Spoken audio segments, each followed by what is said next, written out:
জুলাই যোদ্ধাদের সাথে এবার চরম বেইমানি করে বসলেন এনসিপির দাপুটে নেতা নাহিদ ইসলাম। সমালোচকদের মতে বর্তমানে এই নাহিদ ইসলামই হচ্ছে ছাত্রলীগের নতুন গডফাদার। স্বাভাবিকভাবেই এখন সবার মনে একটা বড় প্রশ্ন জাগছে, তবে কি নাহিদের কাঁধে চড়েই আবারও ক্ষমতায় ফিরছে নিষিদ্ধ সেই দল? ইভেন কি ছাত্রলীগ হোক, কার সাবেক পরিচয়। আর এই আওয়ামী লীগ মানেই যে স্বৈরাচারী হাসিনা, তা তো আর নতুন করে কাউকে বলার অপেক্ষা রাখে না। দীর্ঘ একটি কঠিন লড়াইয়ের পর যারা নিজেদের জীবনের মায়া ত্যাগ করে নতুন একটা দেশ এনে দিল, তাদের সাথে এমন ধোঁকাবাজি কেউ কি কখনো স্বপ্নেও ভেবেছিল? সবার নাকের ডগা দিয়ে এখন এক গোপন ছক কষা হচ্ছে রাজনীতির মাঠে। ক্ষমতার চেয়ারে বসার পর চেনা মুখগুলো কেমন যেন রাতারাতি অচেনা হয়ে যাচ্ছে।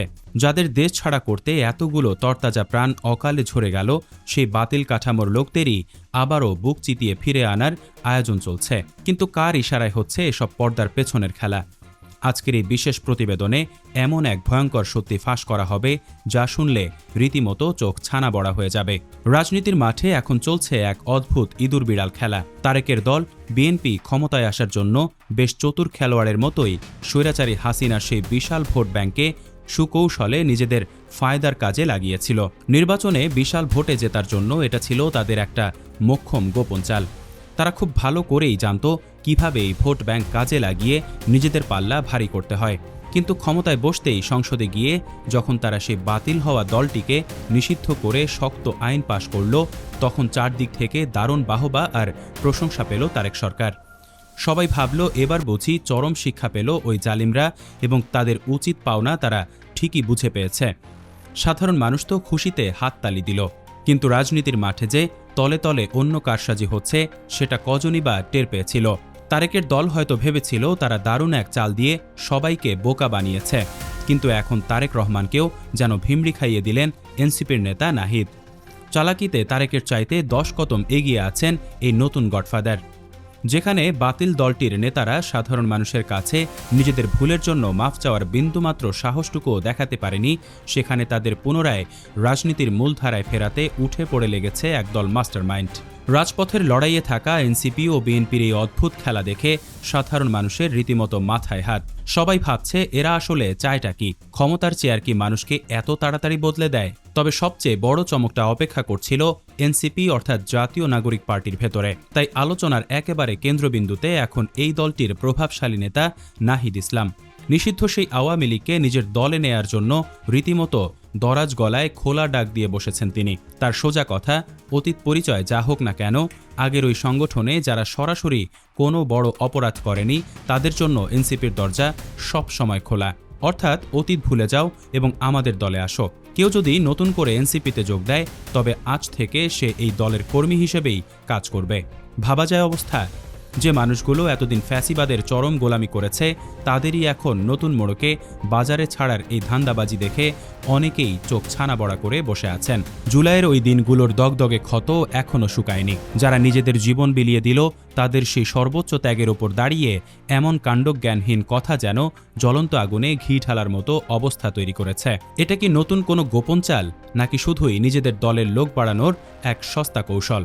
আর এই ভণ্ডামি সাধারণ মানুষ কিছুতেই হজম করতে পারছে না। এই চরম ভণ্ডামি দেখে সাধারণ মানুষের রাগ যেন ফেটে পড়ছে। চারদিকে শুধু তুমুল গালমন্দ আর নিন্দার ঝড়। মানুষ রাস্তায় মোড়ে মোড়ে চায়ের দোকানে বসে এই ধান্দাবাজির কঠিন সমালোচনা করছে। কিছুদিন আগেই এক জনপ্রিয় টকশোতে এনসিপি নেতা সার্জিস আলম এবং বিএনপি নেতা রাশেদ খানের মধ্যে যে তুমুল ঝগড়া আর কাদা ছোড়াছড়ি হলো, তা দেখে সবার সন্দেহ আরও অনেক বেড়ে গেছে।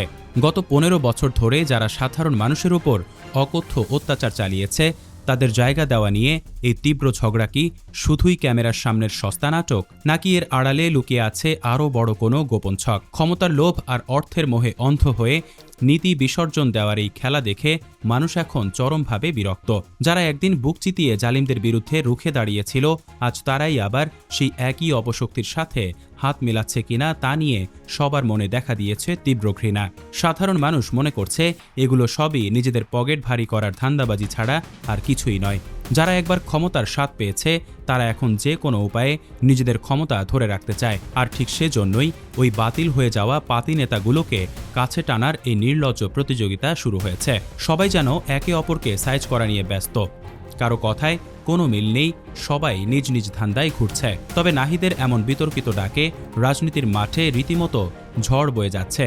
চারদিক থেকে কড়া কথার তোপে পড়ছেন তিনি। অনেকেই বেশ কড়া ভাষায় বলছেন এটা জুলাই যোদ্ধাদের সাথে এক চরম বেইমানি, যারা এতদিন ধরে দেশের মানুষকে জিম্মি করে নিজেদের পকেট ভারী করে রেখেছিল, যাদের কারণে অসংখ্য মায়ের বুক চিরতরে খালি হয়েছে, তাদের এই দেশে রাজনীতি করার সামান্য অধিকারটুকু থাকা উচিত নয়। অনেকেই মনে করেন রাজপথে নামানোর জন্য বা নিজেদের গায়ের জোর রাতারাতি বাড়ানোর জন্যই এই বিশেষ ছাড় দেয়া হচ্ছে। এটা নিতান্তই একটা সস্তা পোল্টিবাজি। একটা চতুর চাল চেলে রাজনীতির মাঠে নিজেদের অবস্থান শক্ত করতে গিয়ে তারা যে সাধারণ মানুষের আবেগের সাথে ছিনিমিনি খেলছেন, সেটা হয়তো তারা বুঝেও না বোঝার ভান করছেন। যারা একদিন মানুষের রোষানলে পড়ে লজ্জায় পালানো শুরু করেছিল, তাদেরই আবার সসম্মানে লাল গালিচা দিয়ে ফিরিয়ে আনার এই অপচেষ্টা কোনোভাবেই মেনে নিতে পারছে না সাধারণ খেটে খাওয়া মানুষ। তারা মনে করছে এই ধুরন্ধর নেতারা আসলে সাধারণ মানুষের চোখের সামনে একটা বড় ধরনের নাটক সাজিয়েছে মাত্র। এদের আসল উদ্দেশ্য হল নিজেদের গদি শক্ত করা। সাধারণ মানুষের ভালো মন্দ নিয়ে এদের কোনো মাথা ব্যথা নেই। আর ঠিক এই জায়গাতেই একেবারে কড়া ভাষায় চরম শিক্ষা দেওয়ার মতো সোজা সাপটা কথা বলেছেন জুলাই যোদ্ধাদের অধিকার নিয়ে কাজ করা সংগঠন মঞ্চ ২৪-এর নেতা ফাহিম ফারুকী। তার সোজা কথা, ওই নিষিদ্ধ আওয়ামী লীগের প্রতিটি স্তরের নেতাকর্মী ফ্যাসিবাদের মূল চামচা এবং সুবিধাভোগী। এদেরকে চূড়ান্ত শাস্তির আগে কোনোভাবেই রাজনীতিতে জায়গা দেয়া যাবে না। যারা জীবনে একবার হলেও এই দলটির ছায়াতলে থেকে সুবিধা নিয়েছে, তারা সবাই এই পচা কাঠামোর অংশ। কেউ যদি বাধ্য হয়েও করে থাকে, তবু সে ওই দলের ভেতরেই ছিল। আর স্বেচ্ছায় যারা পেশি শক্তি দেখিয়েছে, তাদের কথা তো বাদই দিলাম। ফাহিম ফারুকীর মতে এমন কাউকে এখনই রাজনীতিতে জায়গা দেওয়া মানে হলো নিজেদের পায়ে নিজেরা বিশাল এক কুড়াল মারা। এর ফলে ওই বাতিল শক্তি আবার নতুন উদ্যমে মাথাচাড়া দিয়ে উঠবে। এবং সবচেয়ে ভয়ঙ্কর ব্যাপার হলো, একসময় এই নেতারাই এই জুলাইয়ের মূল শক্তিকে চ্যালেঞ্জ করে বসবে। যারা একসময় তরুণদের খারাপ বলতো, তারা কখনোই এই নতুন দলের ভালো চাইবে না। এটা কোনো সাধারণ রাজনৈতিক দল নয়, এটা একটা অন্ধবিশ্বাস। এই অন্ধবিশ্বাসদের লোকদের আগামী ২০ বছর দেশের রাজনীতি থেকে পুরোপুরি দূরে রাখতে হবে। মূল আসামিদের চরম শাস্তির আগে এদের কাউকেই কোনো অজুহাতে নির্দোষ প্রমাণের কোনো সুযোগ নেই। এদের সবাইকে জিরো টলারেন্স নীতিতে শায়েস্তা করতে হবে। তবে রাজনীতির এই মারপ্যাচ সাধারণ মানুষের মাথার ওপর দিয়ে যাচ্ছে। তারা বুঝতে পারছে না কার কথায় বিশ্বাস করবে আর কাকে ছুঁড়ে ফেলবে। সবাই মুখে বড় বড় নীতির কথা বললেও তলে তলে সবাই নিজেদের আখের গোছাতে ব্যস্ত। এই যে বাতিল হয়ে যাওয়া দলটির লোকদের আবারও ফিরিয়ে আনার চেষ্টা হচ্ছে, এর পেছনে রয়েছে বিরাট টাকার খেলা আর ক্ষমতার জোর। এই পাতি নেতাগুলোকে কাজে লাগিয়ে নতুন করে আবারও রাজপথ দখলের পায়তারা চলছে। কিন্তু সাধারণ মানুষ আর আগের মতো বোকা নেই। তারা সব দেখছে এবং সব বুঝছে। সময় মতো তারা ঠিকই এর কড়া জবাব দেবে। যারা ভেবেছে সাধারণ মানুষের আবেগকে পুঁজি করে তারা পার পেয়ে যাবে, তারা আসলে বোকার স্বর্গে বাস করছে। তাই এই ধুরন্ধর নেতাদের চালবাজি খুব বেশি দিন টিকবে না। মানুষ একবার যখন রুখে দাঁড়াবে, তখন এদের পালানোর পথ থাকবে না। দেশের প্রতিটি পাড়ায় মহল্লায় এখন শুধু এই একটি বিষয় নিয়েই জল্পনা কল্পনা চলছে। কেউ বুঝতে পারছে না আগামী দিনে কী ভয়ঙ্কর পরিস্থিতি অপেক্ষা করছে সবার জন্য। সব মিলিয়ে রাজনীতির এই ঘোলা জলে এখন কে কার চেয়ে অতি চালাক, সেটাই প্রমাণের এক অসুস্থ প্রতিযোগিতা চলছে। একদিকে তারেকের দল বিএনপি নিজেদের আধিপত্য বিস্তারে মরিয়া, অন্যদিকে এনসিপি নতুন করে নিজেদের ক্ষমতা জাহির করতে চাইছে। মাঝখান থেকে ধোঁকা খাচ্ছে সেই সহজ সরল সাধারণ মানুষগুলো, যারা বুক ভরা একরাশ রঙিন স্বপ্ন নিয়ে রাস্তায় নেমেছিল একটা সুন্দর নতুন সমাজের আশায়।